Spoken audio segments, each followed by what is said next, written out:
College hoops now. The Toledo women, despite their first loss of the season Wednesday at home against Ohio, still in first place in the MAC as they head south for the Battle of I-75.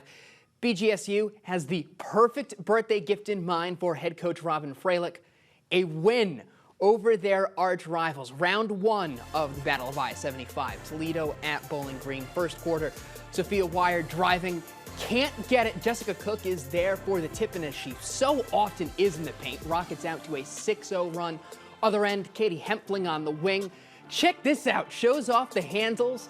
BG cuts it to 9 in the second quarter. Nice ball movement by the Rockets inside to Hannah Novoroski. Hook shot falls, UT up 26-16. Falcons turning defense into offense. Hempfling up ahead to Nyla Hampton, gets the runner to go. The gap cut to 7 before the break. Sly Barnes from downtown, 43-31 Rockets at the half.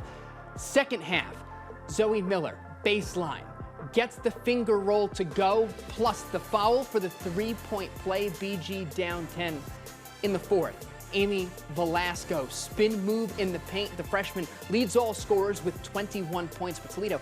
Too much in the end, 71-67.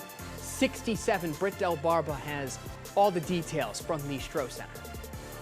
Last year, Bowling Green, the defending MAC champs, swept the Battle of I-75. Fast forward to this year, and Toledo, they hadn't forgotten. The Rockets came into the Stroh Center and opened up on a 16-3 run and never really looked back. Toledo ended up leading the rest of the way with 4 in double figures as they took round 1 in the Battle of I-75. Being swept by anybody is a punch in the stomach, but last year especially, just that them haven't beat us in a while. They ran on our court last year, and that was just like the fire this year was just getting back on their home court. Road wins are always hard to get, and especially here. But just really proud of us. You know, we lost a very gut-wrenching game against Ohio, and I really just kept talking to the kids about picking themselves back up and being ready to go, because obviously this was a big game. I knew that, you know, with this rivalry, the emotions that go into this game, we had to be ready. And I was really proud of the way we started the game. I thought our first half was the difference in the game. We just didn't have a very good start. I thought we clawed and fought our way back, giving ourselves some chances near the end, but, you know, a little bit too little, too late. And so Toledo has a good team, and, you know, our first half has to be better.